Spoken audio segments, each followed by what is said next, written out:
क्या अमेरिका और चाइना की लड़ाई से भारत को होगा फायदा? Trade war explained. दोस्तों, अमेरिका और चाइना की लड़ाई अब सिर्फ शब्दों तक सीमित नहीं रही। अब ये लड़ाई पहुंच चुकी है ट्रेड वार, टेक्नोलॉजी वार और ग्लोबल पावर की जंग तक। लेकिन सबसे बड़ा सवाल ये है, क्या इस लड़ाई का सबसे बड़ा फायदा भारत को होने वाला है? क्या दुनिया की बड़ी कंपनियां अब चाइना को छोड़कर इंडिया आएंगी?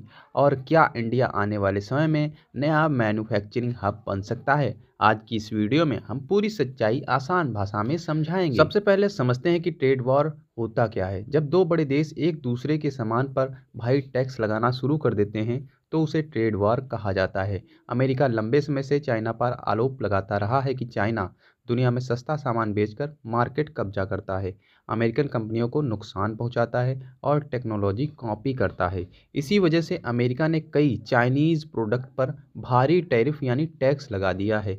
अब चाइना ने भी जवाब देना शुरू कर दिया है और यही कारण है कि पूरी दुनिया की इकोनॉमी पर असर पड़ रहा है। लेकिन मामला सिर्फ व्यापार तक सीमित नहीं है, असल टेंशन ताइवान को लेकर भी है। चाइना ताइवान को अपना हिस्सा मानता है, जबकि अमेरिका खुलकर ताइवान को सपोर्ट करता है। अगर फ्यूचर में ताइवान को लेकर बड़ा कॉन्फ्लिक्ट होता है तो पूरी दुनिया की चिप इंडस्ट्री खतरे में पड़ सकती है, क्योंकि दुनिया के सबसे एडवांस कंप्यूटर चिप्स ताइवान में बनते हैं। और इसी वजह से अमेरिका अब चाइना पर डिपेंडेंसी कम करना चाहता है। अब बात करते हैं भारत को फ़ायदा कैसे हो सकता है। अब सबसे बड़ा सवाल, इस लड़ाई में इंडिया कहाँ खड़ा है? देखिए, जब बड़ी कंपनियां चाइना से बाहर निकलने लगती हैं तो उन्हें नया देश चाहना होता है, और इंडिया इस समय दुनिया का सबसे बड़ा मौका बनकर सामने आ रहा है। क्यों? क्योंकि इंडिया के पास बड़ी पॉपुलेशन, सस्ता मैन पावर, बड़ा मार्केट और तेज़ी से बढ़ता इंफ्रास्ट्रक्चर है। एप्पल जैसी कई बड़ी कंपनियां अब इंडिया में प्रोडक्शन बढ़ा रही हैं।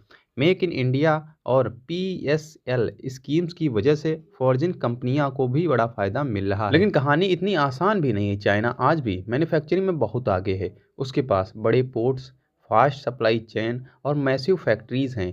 इंडिया को अभी भी इंफ्रास्ट्रक्चर और स्पीड में बहुत काम करना बाकी है।